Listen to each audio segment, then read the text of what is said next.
réfère à Temuna qu'elle se réfère à Od car elle est la huitième en allant de haut en bas, et il est dit qu'elle se réfère également à Bina en allant bas en haut. Or les deux sont jugements comme cela est connu, et il est dit que puisqu'elle se réfère à Od, c'est la tribu du pontife Aaron qui possédait 8 vêtements. Et Aaron était un homme de bonté, comme il est dit, Tétomim était Urim à l'homme qui t'est dévoué. Ceci indique qu'elle reçoit également de Bina qui se trouve au-dessus de Ezed, mais que son principe se trouve dans Zod. Et il est dit que la forme de cette lettre contient 2 lettres qui sont Dalet et Vo afin d'indiquer qu'elle reçoit également le Shefa de Ezed qui correspond au Vo comme nous l'avons expliqué. Et le tout donne une valeur numérique 10 pour indiquer que tout est contenu dans Malkout puisqu'elle est la 10e. Et il est dit que le mot et provient de l'expression « tes guerriers, hautement » seront terrorisés. Ceci indique le jugement de Hod car il s'agit de son principe, et il est dit que son règne se fait à l'heure de la lune car la lune c'est Keter qui se trouve dans Malkout, et le tout est contenu dans le Yod comme nous l'avons expliqué. Ceci repose sur des paroles du Rashbi, qu'il repose en paix, car nous avons expliqué dans la section sur les 50 portes que Hod a la valeur numérique 50 puisque ce sont 5 fois 10, car c'est jusqu'à Hod que se propagent les 50 portes, et elles se révèlent toutes grâce à Malkout. Comme nous l'avons expliqué, la règle qui se dégage de cela c'est que la forme spirituelle de cette lettre reçoit de Bina, de Ezed, de Tiferet et de Hod. Et il y en a qui ont expliqué que se réfère à la Shekinah car il est ouvert vers le bas, tout comme une femme est fermée dans 3 directions mais ouverte dans la 4e pour recevoir le Shefa de son époux. D'autre part, c'est le vestibule dans lequel se trouve la résidence des Neshamot, et il possède 2 côtes, la côte de droite qui correspond au groupe qui acquitte, et la côté de gauche qui correspond au groupe qui juge. Et le torse c'est la Shekinah se trouvant au-dessus des 2 côtes. Et la 4e direction est ouverte pour que quiconque désire apprendre reçoive le mérite. Et le juste est placé entre ces 2 factions pour accomplir la justice ou le mal. De plus, ces 3 côtés se réfèrent aux 3 patriarches, le bras droit à droite, le bras gauche à gauche, et le torse qui est Tiferet au-dessus d'eux. Et ce sont les 3 veaux, Veillissa, Veilliavo et Veillet, comme nous l'avons expliqué. Et il y en a qui ont expliqué à un autre propos que le Het se réfère à Géboura à cause de l'expression « ils étaient terrifiés par Elohim », c'est-à-dire Pachad. Et il y en a qui ont expliqué à un autre propos que le Het est appelé ainsi car il s'agit d'une impression de la cause de la matière spirituelle et de la matière concrète, car c'est la forme de tous les êtres vivants naturels. Ainsi, il est désigné par une expression de vie. Et le Rashbi, qu'il repose en paix, a expliqué que cette lettre est indiquée par un autre mot, car le Het se réfère aux 8 séphirot allant de Hokma jusqu'à Yesod, et Shad, Aleph Het contiennent 9 séphirot, le Aleph pour le Len Soft et le Het pour les 8 séphirot de Hokma jusqu'à Yesod, et le Dalet c'est Malkout. Et il est expliqué ailleurs que Bina est désignée par le Het car elle est la 8e en allant de bas en haut, Bina qui est la 8e des 10 séphirot en allant de bas en haut et ce Torah. Ainsi, il est possible de dire que lorsque Bina contient les 8 allant de bas en haut, elle est alors désignée par le Het, et il est possible que ce soit le Het car elle prodigue la vie à toutes les séphirotes à partir de Hokma qui est la source de vie qui lui prodigue. Grâce à cela, les paroles du Rashbi, qu'il repose en paix, sont expliquées. Chapitre 12. À propos de la lettre tête, l'auteur du Sefer Temuna a expliqué que cette lettre se réfère à Yesod car elle est la 9e, et il est dit que cet attribut est le 7e. Selon le nombre des jours, et si elle est 9e, c'est selon le nombre des séphirotes. Le sens en est, comme nous l'avons expliqué dans la section sur l'arrangement des appellations à propos de Yamim, qu'elle est appelée Shabbat car c'est une expression de repos et de cessation, et une expression d'annulation et d'abandon. Et elle est désignée par toute expression de désir et d'anéantissement. C'est pourquoi elle est le bien envers les gens bons, alors qu'envers les gens méchants elle est tête à cause de l'expression. Je le balayerai du balai de l'extermination. C'est pourquoi le règne de cette lettre spirituelle se fait à l'heure de la planète Saturne. Et il y en a qui ont expliqué que le tête indique par sa forme que c'est par l'enlacement de Tiferet et Malkout, avec ses 5 bras, que Malkout tombe enceinte de nombreuses Neshamot, de nombreux anges et de nombreuses autres choses. Voici que sa forme indique l'enlacement des bras, alors que les pleurons intérieurs indiquent l'embryon qui se trouve dans les entrailles de sa mère. Comme nous l'avons expliqué, c'est pourquoi la femme enceinte donne naissance au bout de 9 mois, selon la valeur numérique du tête, et au sommet, du côté gauche, se trouve un Yod pour indiquer que c'est à partir de là, c'est-à-dire à partir du Yod, que se propage le fleuve et le Shefa tout autour. Et il est également dit que cette lettre se réfère à la tribu de Hokma car elle est la 9e en allant de bas en haut, et elle reçoit de Keter car Hokma est sa seconde. C'est pourquoi nos maîtres de mémoire bénis ont dit dans le traité Menaot, Tod c'est pour les deux épaules, et c'est de lui qu'elle tombe enceinte du monde qui émane d'elle. Comme il est écrit, c'est avec sagesse que tu as tout fait. C'est pourquoi elle possède une forme de Yod à son sommet et qu'elle tombe enceinte de toutes les existences du monde, comme nous l'avons expliqué. Et il y en a qui ont expliqué que le tête se réfère à Géboura à cause de l'expression « je le balayerai du balai de l'extermination », c'est-à-dire une expression de destruction car elle anéantit tout par le jugement. Et il y en a qui ont expliqué à un autre propos que le tête est courbé et redressé des deux côtés, et que c'est de lui qu'émanèrent toutes les choses qui sont un vêtement pour l'entendement et la science, c'est-à-dire ce qui est caché,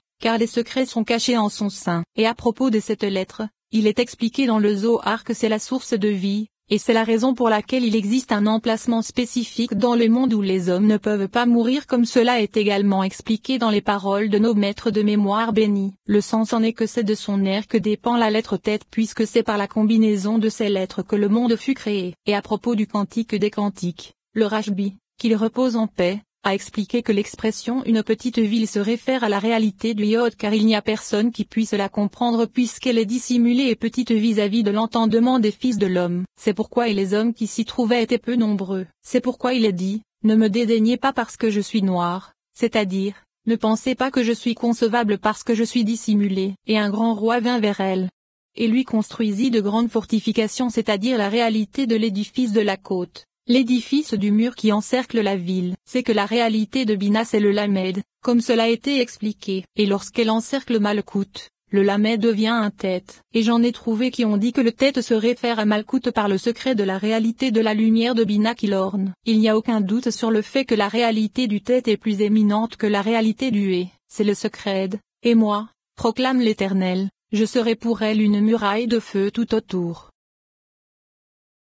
Chapitre 13. À propos de la lettre Yod, il est expliqué dans le Sefer Atemuna qu'elle se réfère à Malkout, le 10e attribut, et elle est dirigée face à Okma qui est appelée Yod ou comme elle. Et il est expliqué que la signification du Yod c'est que même en elle ne se trouve aucune image ou forme, et qu'elle est comme un petit Yod, un point plus simple qu'une forme ou une image, comme il est écrit, et à qui compareras-tu elle, et c'est le signe de l'alliance comme cela est connu, et le mot Yod provient de l'expression, qu'il loue l'Éternel pour sa bonté. Car c'est l'emplacement de l'action de grâce et de la louange comme cela a été exprimé par David, et son règne se fait à l'heure de la lune car c'est son attribut, comme cela est connu, et il est dit que jusqu'ici cela suit l'ordre des séphirotes, c'est-à-dire que du Aleph jusqu'au Yod cela se réfère aux séphirotes dans leur ordre, mais au-delà, nous expliquerons que, les lettres, ne suivent pas leur organisation, et il y en a qui ont expliqué que le Yod se réfère à 4 séphirotes, Keter, Okma, Bina et Z que j'ai expliqué précédemment, et il est dit que l'éperon supérieur qui correspond à Keter prodigue le Shefa aux deux extrémités se trouvant des deux côtés, l'une à droite et l'autre à gauche, et qui correspondent à Okma et Bina, et au-dessous d'elle se trouve Z qui prodigue à toute la colonne vertébrale c'est-à-dire au veau, et à partir de là, elle immobilise tout le corps de la Tzilut. Et il est dit que le Yod sous sa forme développée contient un Yod qui est la tête qui prodigue, un veau qui est le torse et donc Tiferet avec la Sainte Alliance, et un Dalet qui correspond aux deux jambes et aux deux bras, et le tout est contenu dans le mot Yod. Et il est également expliqué que les 10 séphirotes correspondent au Yod, les 6 extrémités au veau, et les 4 pieds de la Merkaba au Dalet qui possède une infinité de bataillons. Et il y en a qui ont expliqué que le Yod se réfère à Okma car elle est une matière sans forme. Et il y en a qui ont expliqué à un autre propos que le Yod est une forme spirituelle qui reçoit le Shefa et la bénédiction, et les répartit également à tous, et tous se nourrissent d'elle, et elle les reçoit tous et devient une sorte de forme droite immobile et fixée au sommet, et elle devient pour tous une tête, et avec les autres, ainsi qu'avec les autres lettres, elles deviennent cachées, à l'opposé de leur objectif, et ceci jusqu'au Shin qui est le nœud des Tophilines car il est dit que les 22 lettres, leur comparaison, leurs arrangements ainsi que les lettres qui mutent sont un veau et sont attachées les unes aux autres pour accomplir une action ou la préparer. Et c'est le lien des Tophilines c'est-à-dire qu'elles sont toutes attachées à la force du Shin. Et à partir de la force du To, on obtient un Aleph qui est le sommet de tout. Et le Yod les contient toutes. Tout cela se réfère à stature du Saint béni soit-il. Et c'est ce qu'il est dit, tu verras mon arrière. Mais ma face tu ne la verras pas que le Targum traduit par Weti et Yat de Vatre c'est-à-dire tu obtiendras ce qui sera attaché à moi et ce sera joint à moi. Tout est ma création, mais ce qui existait avant la cause de ma réalité, tu ne pourras pas l'atteindre afin que tu ne parles pas de moi comme tu parles d'autrui au point de dire, un tel sort de cet endroit, et tel autre de tel autre endroit. Car alors, mon unicité serait profanée et l'emplacement de la sainteté serait détruit tout comme la sécheresse détruit l'intimité féminine. Il nous a déjà été expliqué dans ce qui précède que le Yod se réfère à Okma, mais parfois aussi à Malkout, et plus rarement à Bina. De plus, le Rashbi, qu'il repose en paix, a expliqué dans les Tikkunim que le Yod possède 3 éperons. Partout, l'éperon du Yod se trouve en haut, son corps au milieu, et sa fin en bas. Sa tête se trouve en haut par le secret des Te'amim, et son éperon se trouve en bas par le secret des points voyelles, et son corps se trouve entre les deux par la loi des lettres. Ceci signifie que les 3 premières sont contenues dans le Yod et correspondent aux Te'amim pour Keter, aux points voyelles pour Okma, et aux lettres pour Bina. Et ceci sera expliqué dans cette section ainsi que dans la section sur les points voyelles et dans la section sur les Te'amim, avec l'aide de Dieu. C'est le secret des 3 cerveaux dont il est question à propos de Okma, c'est-à-dire des 3 Yods se trouvant dans le nom de 4 lettres sous sa forme développée, Yod Voudalet et Yod Vozal Elvo et Yod. C'est pourquoi il est dit, je suis premier par le secret de l'éperon supérieur c'est-à-dire du premier Yod, et je suis dernier par le secret de l'éperon inférieur c'est-à-dire du 3e Yod, et à part moi, il n'y a pas d'Elohim par le secret de l'éperon central intermédiaire c'est-à-dire du second Yod. Tout ceci se réfère au secret du Yod, c'est-à-dire précisément au secret Aleph, l'éperon supérieur et etc. De plus, le Yod se réfère aux 13 attributs de miséricorde qui se trouvent dans Keter et qui se révèlent par l'intermédiaire de Okma c'est-à-dire du Yod. Il contient 10, plus les 3 Yods cela donne 13. Chapitre 14. À propos de la lettre Kaf, il est écrit dans le Sefer HaTemuna que cette lettre se réfère à Malkout puisque tout récipient est fait pour recevoir d'en haut. Ceci provient de l'expression, une coupe de 10 cycles d'or, et il a été expliqué que tout comme une coupe est faite pour recevoir, de même cette lettre est faite pour recevoir de Bina qui est le Lamed comme nous l'expliquerons, et son règne se fait à l'heure de la lune car c'est ce qui lui est approprié, comme cela est expliqué plus haut. Et il en a qui ont expliqué que le Kaf c'est la Shekinah, par le secret de la lune qui a la forme d'un hémicycle, ceci par le secret, ton giron est une coupe arrondie, et c'est une chambre de pierre taillée, lieu où siégeait le Sanhédrin. Et il y en a qui ont expliqué que le Kaf se réfère aux 2 plateaux de la balance de la justice, c'est-à-dire à Netzayod. C'est ce qu'il est écrit, élevons nos cœurs vers les paumes. Et il y en a qui ont expliqué à un autre propos que le Kaf, les chemins et les sentiers proviennent d'un seul sujet, et que le Kaf des 22 lettres est appelé gloire et à la forme de tout ce qui est fixé, et il s'agit de son sentier. Mais pour nous, cette lettre se réfère à Bina car elle est la mère supérieure et qu'elle est une coupe de 10 cycles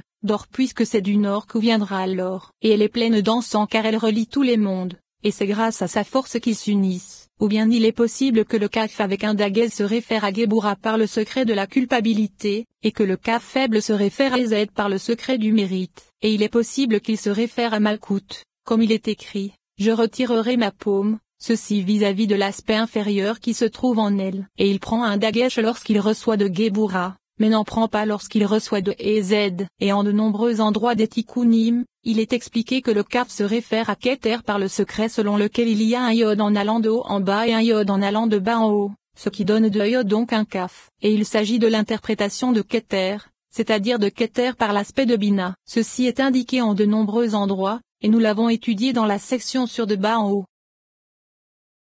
Chapitre 15. À propos de la lettre Lamed, il est expliqué dans le Sefer HaTemuna qu'elle se réfère à Bina, et son nom est explicite car il s'agit d'une expression d'apprentissage et de compréhension. Sa forme indique qu'elle se trouve au-dessus de toutes les autres, et elle est constituée des 2 attributs correspondant au Kaf et au Vo c'est-à-dire Malkout et Tiferet. Malkout se trouve au-dessous de Tiferet tout comme un cheval se trouve sous son cavalier pour recevoir de lui. Et Tiferet est comme un cavalier sur sa monture s'élevant jusqu'en haut pour recevoir de Bina. Il me semble que c'est la raison pour laquelle le Vo se trouve du côté gauche du Kaf afin d'indiquer qu'il reçoit de Bina car c'est là que se trouve le principe de son emplacement. Et ce commentateur a rajouté que les 4 lettres du nom attestent du lien des séphirotes et de leur union par la réalité de ces lettres, comme nous l'avons expliqué dans la section sur le nom de 4 lettres. C'est pourquoi même ces lettres attestent de l'unité, et ce témoignage est multiple. Comment? Le Aleph se réfère au nom de 4 lettres grâce à cette Yod et à son Vo, ce qui donne la valeur numérique 26. Ainsi, la lettre Aleph atteste de l'unité, et ce témoignage est double car un sceau se trouve à l'intérieur d'un autre sceau. Le second témoignage est apporté par le Lamed et le même qui l'accompagne. Le troisième témoignage est apporté par le même lui-même qui correspond à Kafvo, ainsi que le même qui l'accompagne. Ainsi, un sceau se trouve à l'intérieur d'un autre sceau. Et le quatrième témoignage est apporté par le Samek et le même qui l'accompagne.